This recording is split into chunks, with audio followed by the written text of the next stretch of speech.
Buenas, hoy estamos en el CARES.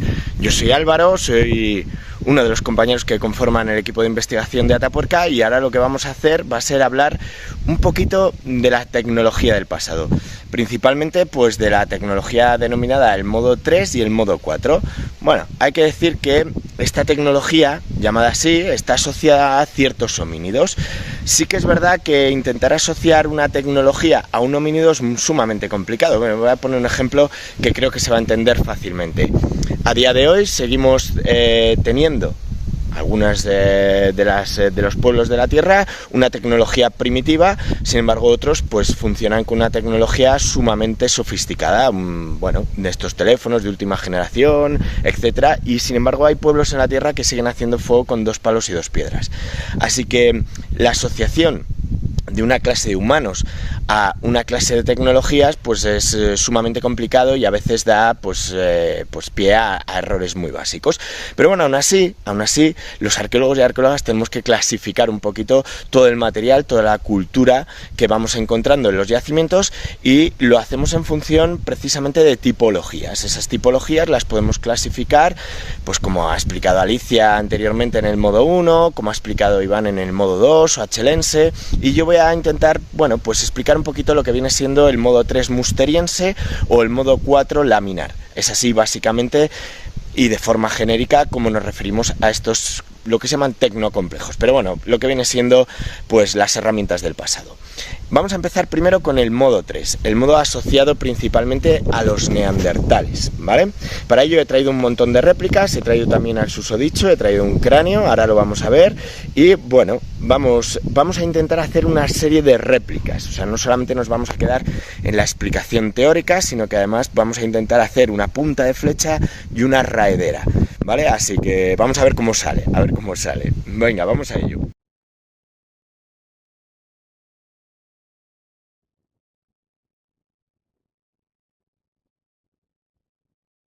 Bueno, lo primero de todo es que aquí tenemos a nuestro querido Neandertal, el cráneo de la Ferrassie, un cráneo que se encontró en Francia y que, como veis, las partes negras son las que no hemos encontrado, son las reconstruidas. Es un cráneo grande, con prognatismo facial, o sea, un poquito de proyección hacia adelante de la cara y unas cejas sumamente marcadas, con una capacidad craneal brutal. O sea, que eso de que eran más tontos y demás, ya veremos a ver.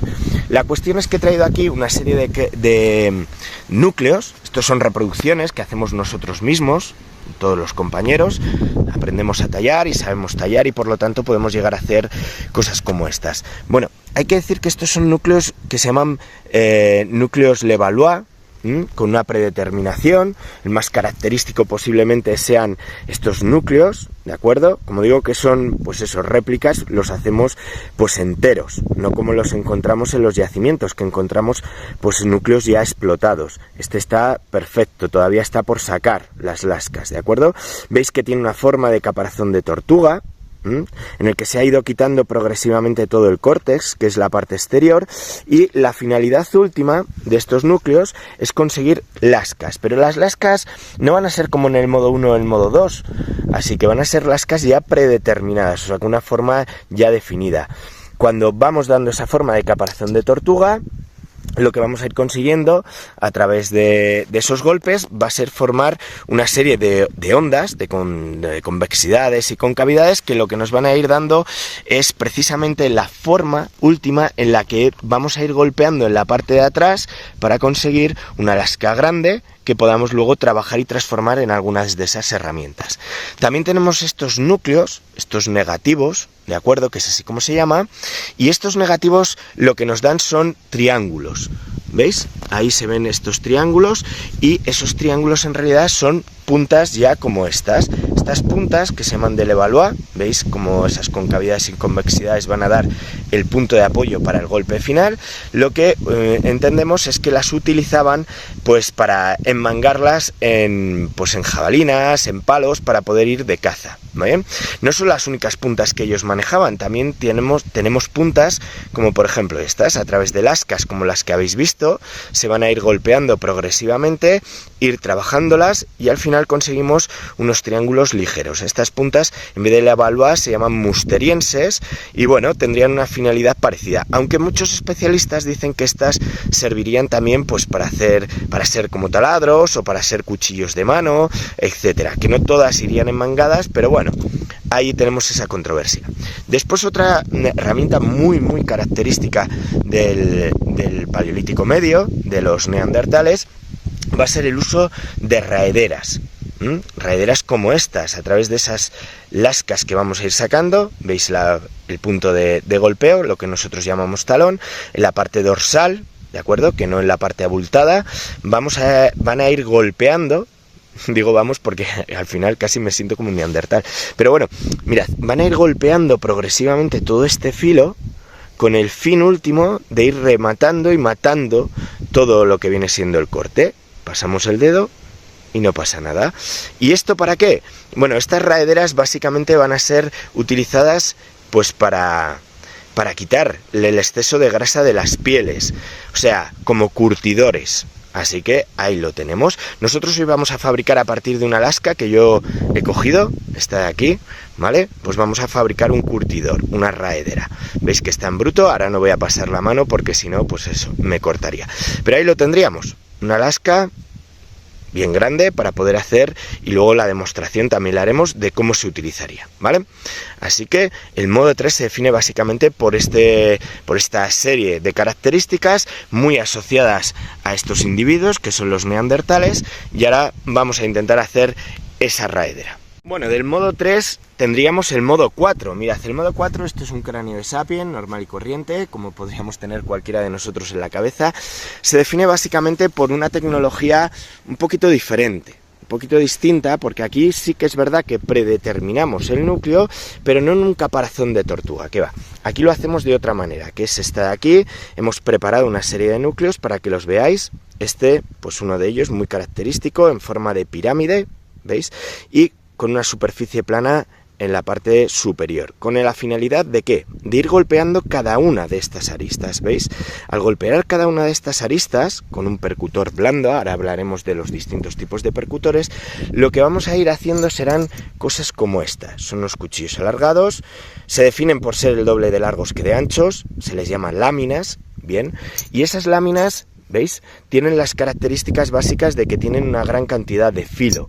Esos filos son muy aprovechables. También se pueden sacar muchas láminas del mismo núcleo, lo cual aprovecharía muy bien esta materia prima. Con el tiempo se van a ir haciendo cada vez más pequeños tanto los núcleos como las láminas, hasta derivar en el microlitismo.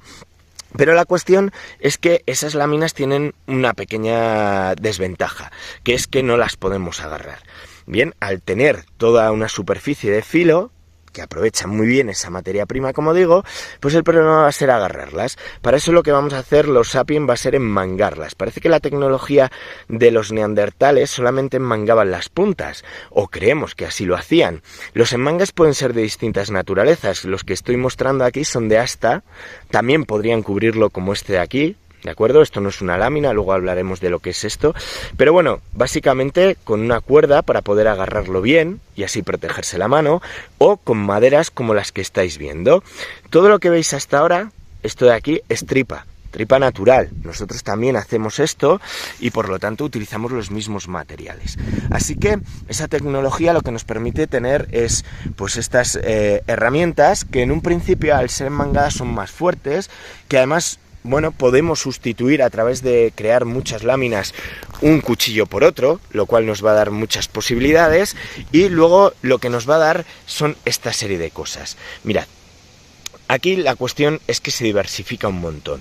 Aquí ya no solamente vamos a hacer, como decíamos, puntas y raederas, sino que los curtidores van a ser a través de láminas. Y esas láminas pueden ser tan grandes como estas. El retoque solamente se da en la parte frontal, en esta zona, ¿de acuerdo? Para matar ese filo y después enmangarlo. Al enmangarlo, lo que tenemos es la posibilidad de cansarnos menos y por lo tanto ser económica o energéticamente pues mucho más mucho más eficientes. Así que estos curtidores pasan de las raederas que veíamos antes, que son estas de aquí, a los raspadores, que son estos de aquí. Tienen menos frente, pero al enmangarlos son mucho más eficientes. Otra cosa que teníamos eran estas puntas, que decíamos, a veces sirven como taladros. Bueno, los taladros van a ser sustituidos, esos puntas, por buriles. Al crear estas láminas podemos golpear en uno de los extremos, romper esta zona, y esto es lo que se llama el retoque de buril. Bien, a estos buriles también enmangados, como el que teníamos aquí, vamos a volver sobre él, ¿de acuerdo?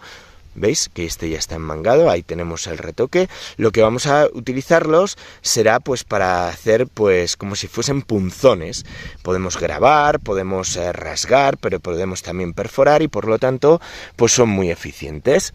También es verdad que necesitamos un gran dominio de la técnica, porque necesitamos sacar primero la lámina, que ya de por sí es complicada, pero luego tenemos que golpear en el extremo de la lámina para poder fracturarlo de manera longitudinal y transversal.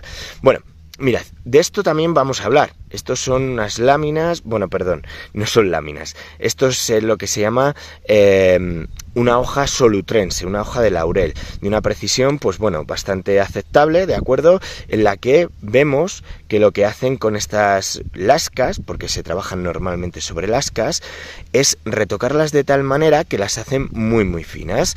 Vamos a ver, aquí hay mucha controversia para qué se utilizaban estas hojas, porque esta es un poco gordita, aunque no os lo creáis, son más finas.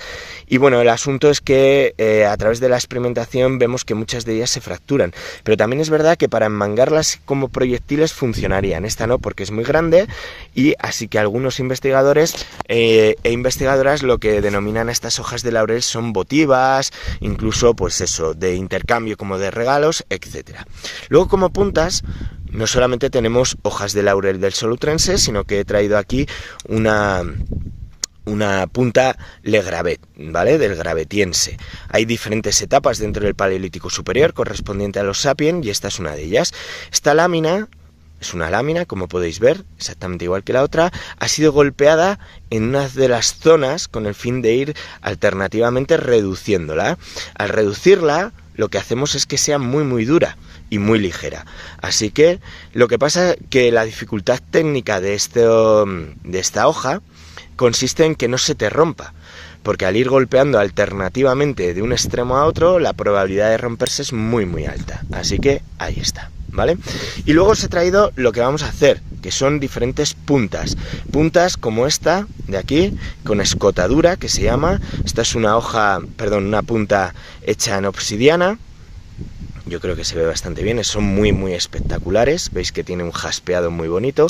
Tenemos otras pedunculares, también hechas en obsidiana, bien, fenomenal. Luego hablaremos de cómo se fabrica una de estas puntas. En siles, esto ya es más conocido por todos, ¿de acuerdo? También peduncular. Y esta es un poquito distinta, y esta es una hoja solutrense, una punta solutrense. Solamente tiene una de las aletas, es muy muy característica. Sí, todas estas se trabajan por presión. Se consiguen lascas que primero se golpean y después se presionan. Y como decía, aquí teníamos de siles, teníamos de obsidiana, pero también las podemos tener de ópalo. ¿Veis? Este material que también es muy muy bonito, también peduncular, muy muy fina, muy buena, y diferentes hojas de obsidiana. Así que ahora lo que vamos a intentar con todos estos materiales que tengo aquí, ¿de acuerdo? Percutores duros, percutores blandos y retocadores en hueso, en asta de ciervo, es fabricarnos alguna de estas herramientas emulando las mismas técnicas.